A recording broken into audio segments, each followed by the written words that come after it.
Hello everyone. Fundamentals of computer की series में जो आज का हमारा टॉपिक है वो है history of computer. So computer का इतिहास क्या है, इस बात को आज हम जानेंगे इस वीडियो के माध्यम से। तो सबसे पहले तो मैं आज आपसे ये भी बात करने वाला हूँ कि कंप्यूटर का इतिहास जानने से पहले मैं आपको ये बता दूं कि कंप्यूटर जो आज के एज में है वो कैसा है और पहले के एज में कैसा है। तो पहले जो हम यूज करते थे वो बेसिकली कैलकुलेटिंग डिवाइस के रूप में हमने कंप्यूटर का यूज किया, और धीरे धीरे प्रयासों के बाद में, काफी कठोर प्रयासों के बाद में हम कह सकते हैं कि कंप्यूटर का डेवलपमेंट आज इस कदर तक पहुंचा है कि आज हम जो टेक्नोलॉजी यूज कर रहे हैं, जिस तरह की एडवांस टेक्नोलॉजी आज यूज कर रहे हैं, आज हम एआई, रोबोटिक्स और ये सब चीजें जो इस्तेमाल कर रहे हैं वो सिर्फ हमारे प्रयासों के कारण ही है। और हमने इतना डेवलपमेंट कर लिया है कि आज हम घर बैठे ही सारी चीजों को इतना आसान कर चुके हैं कंप्यूटर के माध्यम से। वो सब चीजें हमारे प्रयासों के माध्यम से ही है। तो सबसे पहले तो हमें ये जानना जरूरी है कि कंप्यूटर क्यों आया, इसकी रिक्वायरमेंट क्यों हुई, क्यों दिमाग में आया कि कंप्यूटर ही नाम दिया जाए। तो बेसिकली जो कंप्यूटर का नाम है वो हम जानते हैं, हिंदी में इसको हम संगणक बोलते हैं, ठीक है। और संगणक का मतलब जो है वो है कैलकुलेटिंग डिवाइस, यानी कैलकुलेशंस करना। सो इसलिए इसका नाम कंप्यूटर रखा गया। सबसे पहले बात तो मैं आपको ये बता दूं, क्योंकि जो कैलकुलेशंस करने के लिए यूज किया गया था पहले डिवाइस, उसी के नाम से कंप्यूटर शब्द की जो है उत्पत्ति हुई, जनरेट हुआ कंप्यूटर का नाम, इसलिए कंप्यूटर हम बोलते हैं। पर आज के टाइम के कंप्यूटर और पहले के टाइम के कंप्यूटर में बहुत ही डिफरेंस है। आज हम कंप्यूटर से पूरी दुनिया मुट्ठी में कर चुके हैं, जबकि पहले सिर्फ हम कैलकुलेशंस वगैरह के लिए ही इस्तेमाल किया करते थे। इसलिए हमें कंप्यूटर का इतिहास जानना बहुत ही इंपॉर्टेंट है। तो हम शुरू करते हैं कि हिस्ट्री ऑफ कंप्यूटर में किस तरीके से कंप्यूटर का जनरेट हुआ, किस तरह से इन्वेंशन स्टार्ट हुए। तो जो हम कंप्यूटर की आज आपको हिस्ट्री बताने वाले हैं वो लगभग 300 साल पहले की है, 300 ईयर्स ओल्ड, ठीक है, जस्ट 300 ईयर्स ओल्ड। तो 300 साल पहले जो हम यूज किए थे, क्यों किए थे, क्योंकि हम आमतौर पर जो डिवाइस, मतलब हम कह सकते हैं जो कैलकुलेशंस के लिए यूज किया करते थे, तो स्टिक्स का यूज किया करते थे, कुछ हमारे पास लकड़ियां होती थी, कुछ कंकड़ पत्थर होते थे, या बोन्स हुआ करती थी, क्योंकि रिसोर्सेस तो हमारे पास थे नहीं, कोई डिवाइसेस तो हमारे पास थी नहीं, इतना डेवलपमेंट तो हमारे पास था नहीं कि हमको कैलकुलेशन कैसे करना है। तो बेसिकली हमको जो लकड़ियां मिल गई, पत्थर मिल गए, या ठीक है बोन्स मिल गई, उनके माध्यम से हम कैलकुलेशंस बेसिकली यूज कर लिया करते थे। पर जब लार्ज कैलकुलेशंस हुआ करते थे उनको हमें करने में काफी समस्याएं आती थी, या हम कहते हैं साइंटिफिक कैलकुलेशंस को करने में काफी सारी दिक्कत हुआ करती थी। तब इन दिमाग में आया कि कोई डिवाइस बनाई जाए जिससे कि हमारा काम आसान हो जाए, क्योंकि पहले जो कैलकुलेशंस हुआ करते थे उन कैलकुलेशंस को हम घंटों महीनों लगा देते थे, तब जाकर के वो कैलकुलेट हुआ करता था। और इसमें भी एरर्स आ जाया करती थी। तो एरर्स फ्री और काम को आसान बनाने के लिए हमने कंप्यूटर का डेवलपमेंट स्टार्ट किया और डिवाइसेस को हमने इन्वेंट किया। तो सबसे पहले तो मैं आपको बता दूं कि जब डिवाइस कोई भी इन्वेंट की गई, यानी कि एक डिवाइस जो भी डिवाइस इन्वेंट की गई उसमें क्या अपनाया गया, तो जो हमारे यहाँ पे नंबर सिस्टम है, सबसे पहली बात है किस किस को अडॉप्ट किया गया। नंबर सिस्टम में कई सारे हमारे यहाँ पर नंबर सिस्टम थे, जैसे कि बेबीलोनियन सिस्टम था, ठीक है, या हम कहते हैं दूसरा नंबर, हम कहते हैं रोमन सिस्टम हो, या हम कहते हैं यूनानी सिस्टम हो। तो और इसके बाद हम ये भी कह सकते हैं कि डेसिमल नंबर सिस्टम, ठीक है। डेसिमल सिस्टम में 0 से लेकर के 9 तक के अंक होते हैं। इसी सिस्टम को आधार बनाया गया और इस सिस्टम को डेवलप किया आर्यभट्ट ने, ठीक है, जो कि भारतीय गणितज्ञ थे, ठीक है, और इन्होंने ही इसको डेवलप किया। इसमें 0 से लेकर के 9 तक के अंक हैं, और बाद में इसी टेक्नोलॉजी को जब डेवलप किया गया, क्योंकि पहले जो डिवाइसेस बनाई गई वो मैकेनिकल डिवाइसेस बनाई गई, और जहां पर डेसिमल नंबर सिस्टम का यूज किया गया, लेकिन जब इलेक्ट्रॉनिक्स डिवाइस बनाई गई तो इलेक्ट्रॉनिक्स डिवाइस को बनाने में बाइनरी नंबर सिस्टम को यूज किया गया, जो कि डेसिमल से ही हमने इसका यूज किया था, और जिसमें 0 और 1 के फॉर्म में सिग्नल्स जाते हैं किसी भी इंफॉर्मेशन को स्टोर करने के लिए या कोई भी इंफॉर्मेशन जाने के लिए। अब आपको मैं ये बताना चाहूंगा कि कंप्यूटर का इस्तेमाल जब हमने किया था तो समय के साथ साथ इसमें कई सारे इन्वेंशंस हुए, और जैसे जैसे हमको जरूरतें लगती गई हमने उसको इन्वेंट करते गए, क्योंकि ठीक है। तो सबसे पहले जो कंप्यूटर में बनाया गया वो अबेकस एक नाम की मशीन थी, उसको बनाया गया। और अबेकस जो मशीन है वो मैं आपको बता देता हूँ कि किस तरह की वो मशीन थी, वो भी आपको बताऊंगा। अभी सबसे पहले तो मैं अवेकस के बारे में आपको बताना चाहूंगा।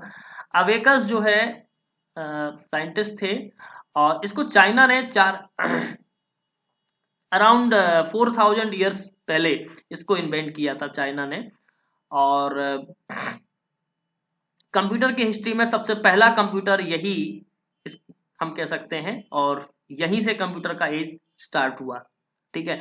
तो बेसिकली इस डिवाइस की खूबी क्या थी कि इसमें जो मैकेनिकल डिवाइस थी, सबसे पहले तो मैं आपको ये बता दूं, जो डिवाइस थी वो मैकेनिकल डिवाइस थी, यानी ठीक है, मैकेनिकल डिवाइस थी ये, और जिसकी सहायता से हम बड़ी संख्याओं और आंकड़ों को, स्टैटिस्टिक्स को कैलकुलेट किया कर सकते थे। ठीक है।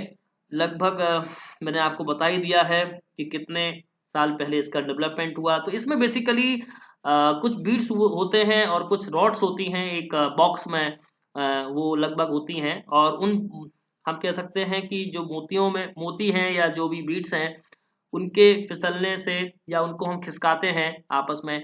बचपन में आपने देखी हो तो एक स्लेट टाइप की होती है जिसमें कुछ रॉड लगी होती है, कुछ मोती होते हैं, उनसे हम सिखाते हैं कि कैलकुलेशंस कैसे करते हैं, कि एक दो तीन ऐसे, एक से लेकर के 10 11 तक उसमें अलग अलग रॉड्स में मोती होते हैं, तो हम कैलकुलेट करना सिखाते हैं, प्लस माइनस सब्ट्रैक्शन वगैरह सारी चीजें हम सिखाते हैं कि कैसे कैलकुलेट करना चाहिए। उसी तर्ज पर हमने इस डिवाइस को इन्वेंट किया था। ठीक है। सो बेसिकली इस मशीन में बीट्स हुआ करते थे और रॉड्स हुआ करती थी, right. So the beads are moved by the abacus operator according to some rules to perform arithmetic calculation. अंक गणनाओं को करने के लिए परफॉर्म करते थे।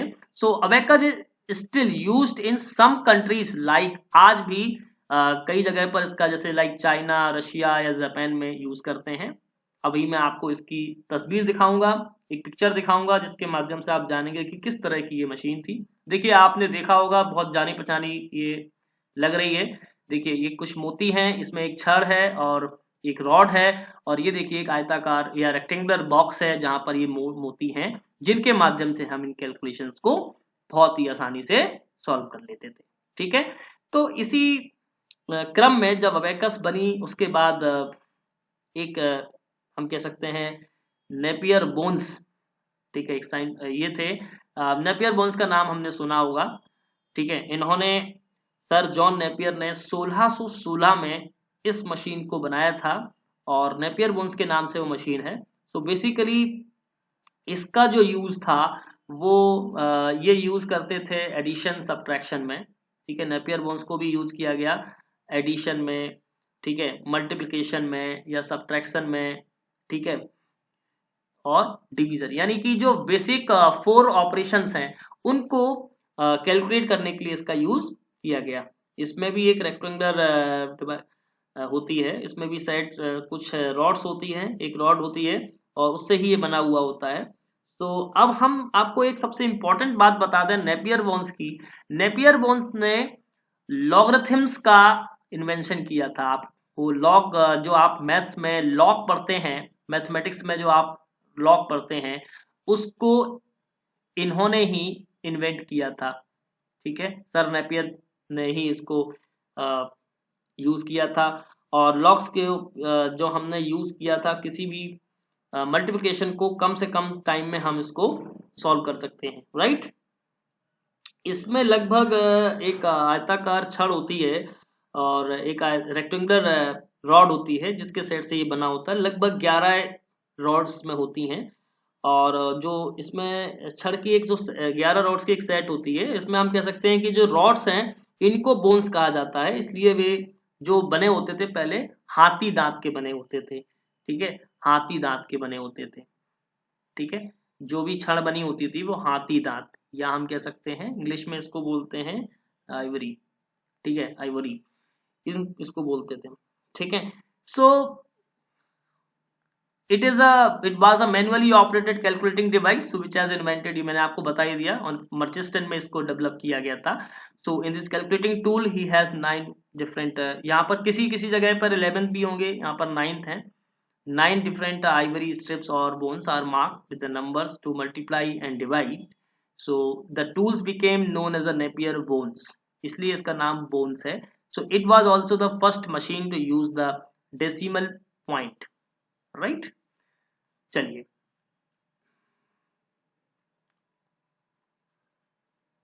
अब आपको मैं इसकी तस्वीर दिखाता हूँ कि किस तरह की ये डिवाइस है। देखिए, ये ये इसमें रॉड्स हैं, ठीक है, ये इसमें रॉड्स हैं और ये इसमें इस तरह के बॉक्स में ये इस तरह से, यहाँ पर देखिए ये रॉड्स हैं, अलग अलग छड़ दिख रही हैं आपको। तो इस तरह से ये है जिसके माध्यम से कैलकुलेट की जाती थी, ठीक है। फिर इसके बाद में आपको मैं बता दूं स्लाइड रूल्स, ठीक है, स्लाइड रूल का इन्वेंशन किया गया। नेक्स्ट जो है, इनको विलियम ऑटर्ड ने इन्वेंट किया था स्लाइड रूल्स को, और स्लाइड रूल्स का जो इन्वेंशन है वो 1622 में किया गया। It is based on the Napier ideas, इन्होंने भी नेपियर के आइडिया को यूज किया, और ये भी लॉगरिथम बेस्ड पर थी, क्योंकि जो डेसिमल के पॉइंट्स में जो भी कैलकुलेशन यूज करते थे, जैसे इसको यूज किया गया मल्टीप्लिकेशन, डिवीजन, रूट्स, लॉगरिथमिक या ट्रिग्नोमेट्रिकल जो इक्वेशंस हुआ करते थे उनको सॉल्व करने के लिए। So not normally use for addition और सब्ट्रैक्शन, दैट मीन्स कि इनको नॉर्मल यूज के लिए नहीं किया गया, बल्कि डेसिमल के जो पॉइंट्स के कैलकुलेशंस थे उनको आसान करने के लिए स्लाइड रूल्स का इस्तेमाल किया गया, ठीक है। इसके बाद में जो इन्वेंट हुआ वो है पास्कलाइन, और पास्कलाइन को डेवलप करने के लिए किसने इसको डेवलप किया था? ब्लेजे पास्कल ने, ठीक है। So Pascaline is also known as arithmetic machine और एडिंग मशीन, ठीक है। So it was invented between 1642 and 1644 by a French mathematician philosopher Blaise Pascal, ठीक है। So Blaise Pascal ने इसका आविष्कार किया था। ये भी एक मैकेनिकल डिवाइस थी, ठीक है, ये भी एक मैकेनिकल डिवाइस थी, और इसमें जो बेसिकली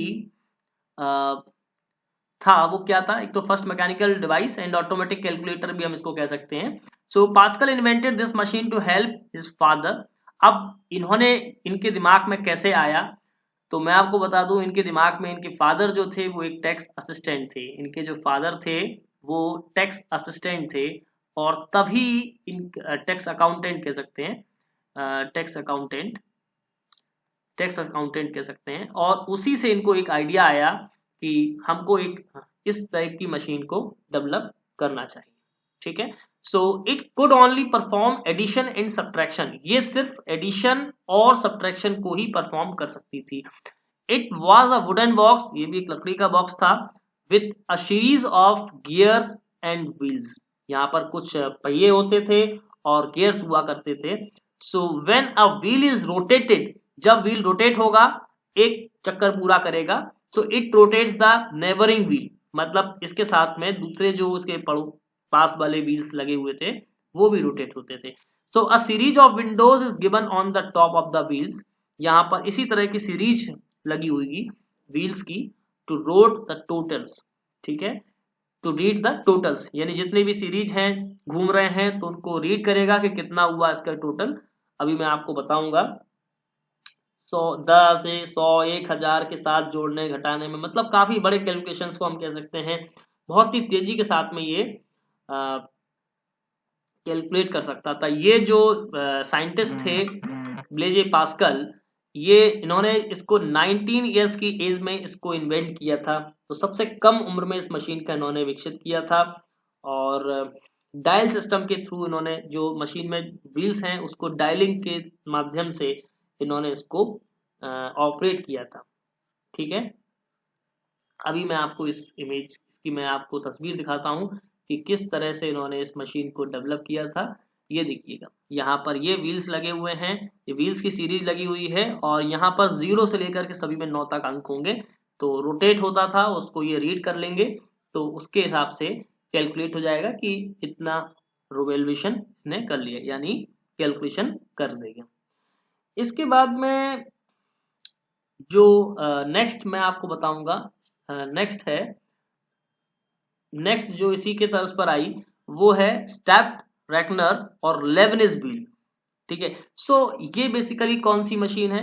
तो it was developed by a German mathematician philosopher. ठीक है, ये जर्मन थे और mathematician philosopher Gottfried Fried William Leibniz 1673 में। ठीक है, इन्होंने इसको डेवलप किया था। He improved Pascal invention to develop this machine, यानी पास्कल की जो मशीन थी, पास्कलाइन थी, उसी को इन्होंने डेवलप थोड़ा सा आगे किया। So it was a digital mechanical calculator. ठीक है, यानी पास्कलाइन जो थी वो टोटल क्या थी? मैकेनिकल थी। ठीक है, मैकेनिकल थी, लेकिन इस वाली जो यानी लेबनिज व्हील को ये कौन सी मशीन कही गई? Digital mechanical wheel. ठीक है, मैकेनिकल व्हील। सो इसमें क्या था? Step reckoner as instead of gears, ठीक है, was called the step reckoner as instead of gears it was made of flute drums, यानी यहाँ पे इन्होंने गियर्स की जगह फ्लूटेड ड्रम्स का इस्तेमाल किया गया। ठीक है, देखिए मैं आपको भी दिखा रहा हूं कि किस तरह से इसको इस्तेमाल किया गया था। ये देखिएगा, यहाँ पर ड्रम्स का इस्तेमाल किया गया, वहां पर गियर्स जो है उसको हटा करके ये देखिएगा ड्रम्स का इस्तेमाल किया गया। ठीक है, तो इस तरह से आप देख सकते हैं कि कैसे कैसे डेवलपमेंट किए गए। आज तो इतनी बड़ी बड़ी मशीन आपको देखने को भी इतनी बड़ी बड़ी मशीन तो देखने को भी नहीं मिलेंगी, पर ये पहले के टाइम की मशीन थी, किस तरह से कैलकुलेट किया गया। इसके बाद में एक और जब डेवलपमेंट किया गया टेक्सटाइल के फॉर्म में, टेक्सटाइल इंडस्ट्री में, तो सबसे बड़ी क्योंकि जब आपको कोई डिजाइन कपड़े पर देनी होती थी तो समस्या होती थी कि कैसे उसमें डिजाइन दें। तो जो फ्रांस के वैज्ञानिक थे, साइंटिस्ट थे, यानी कि जोसेफ मैरी जैक्वार्ड, और उन्हीं के तर्ज पर उस मशीन का नाम रखा गया जैक्वार्ड लूम। ठीक है, 1752 से 1834 इनका ये है, लेकिन इसको डेमोन्स्ट्रेट कब किया गया? 1801 में। ठीक है, इस लूम को डेवलप कब किया गया? 1801 में। ठीक है, तो बेसिकली कहाँ यूज किया गया? टेक्सटाइल इंडस्ट्री में। ठीक है, कपड़े बुनने की इंडस्ट्री में इसको यूज किया गया था। और ये जो मतलब कि that enabled unskilled worker to weave complex pattern in silk, जहां पर अनस्किल्ड वर्कर्स थे, जहां पर किसी भी पैटर्न को बनाने में दिक्कत हुआ करती थी, कॉम्प्लेक्स पैटर्न्स थे, उनके लिए इस काफी हेल्पफुल रही। तो the jacquard loom is controlled by a chain of multiple cards punched with holes. तो ये बेसिकली पंच कार्ड पर आधारित थी और उसी को कंट्रोल करते थे। The determine which cords of the fabric warp should be raised for each pass of the shuttle. ठीक है, तो हर बार मशीन जो है, अब मैं आपको लूम दिखाऊंगा कि किस तरह का वो लूम था। तो द एबिलिटी टू स्टोर, इसके अंदर क्या एबिलिटी थी? Automatically reproduce complex operation found with wide application in the textile manufacturing. That means कि कहने का मतलब ये हुआ कि अगर आपको उनको ये एक पैटर्न बनाना है तो उस पैटर्न के प्रोग्राम को स्टोर करने के लिए हमने पंच कार्ड का इस्तेमाल किया।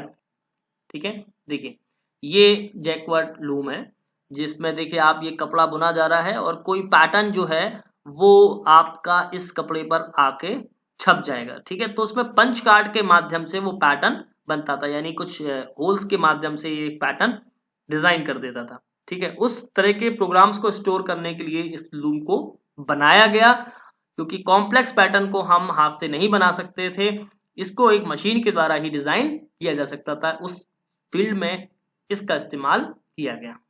ठीक है, चलिए इसके बाद में नेक्स्ट जो डिवाइस है वो बनाई गई अर्थमोमीटर। ठीक है, सो ये बेसिकली क्या है? A mechanical calculator invented by Thomas de Colmar. Thomas de Colmar ने 1820 में इसको बनाया था। ठीक है, 1820 में इसको बनाया था। ये जो मैं आपको बता रहा हूं, इसमें जो ईयर्स हैं या इनके इन्वेंटर्स हैं या जो डिवाइस का नाम है, ये बहुत ही इंपॉर्टेंट है, क्योंकि कई बार कॉम्पिटिटिव एग्जाम्स में या जिस भी एग्जाम में कंप्यूटर्स पूछा जाता है, यहाँ पर हिस्ट्री जिसके सिलेबस में दिया होता है, तो ये बहुत इंपॉर्टेंट है क्योंकि सवाल पूछ लिए जाते हैं। तो आप ध्यान से इस बात को ध्यान में रखें, समझें, और जो आपका करिकुलम में सिलेबस रहता है उसमें भी बहुत इंपॉर्टेंट रहेगा। ठीक है, तो the first reliable, useful and commercially successful calculating machine रही है ये। इसको कमर्शियली यूज किया गया, थॉमस डी कॉल्मर ने इसको 1820 में इन्वेंट किया था। The machine could perform the 4 basic mathematical functions. ठीक है, अब आपको मालूम है 4 बेसिक मैथमेटिकल फंक्शंस कौन कौन से हैं, adding, subtraction, multiplication, division. So the first mass produced calculating machine, right? अब मैं आपको इस डिवाइस की तस्वीर दिखाता हूं। ये देखिए, इस तरह से ये डिवाइस थी। ठीक है, अर्थमोमीटर, जो इसको कॉमर्शियली यूज किया गया। ठीक है, इसके बाद में डिफेंस इंजन लाया गया और एनालिटिकल इंजन को भी लाया गया। तो इसको मैं आपको नेक्स्ट वीडियो में आपको बताऊंगा कि क्या डिफेंस इंजन है, क्या एनालिटिकल इंजन है। ठीक है, so we will discuss to the next video. I hope कि आपको ये वीडियो काफी अच्छी लगी होगी और आपने काफी नई बातें इसमें जानी होंगी कि क्या हिस्ट्री अभी तक रही है कंप्यूटर की, राइट? तो मुझे लगता है कि बहुत ही मजा आया होगा आपको, क्योंकि कुछ नई बातें सीखने को मिली होंगी और कुछ नया जानने को मिला होगा। इतना कहीं आपको शायद नेट पे भी ढूंढते हैं तो जानकारी कम मिल पाती है, क्योंकि अलग अलग जगह अलग अलग जानकारी भी मिलती है। मैंने आपके लिए अलग अलग जगह से जानकारी भी जुटाई है और वो मैंने आपको अभी इस वीडियो के माध्यम से क्लियर भी किया है। तो नेक्स्ट वीडियो में मैं आपको इसके आगे की चीजें कवर करूंगा। Thank you.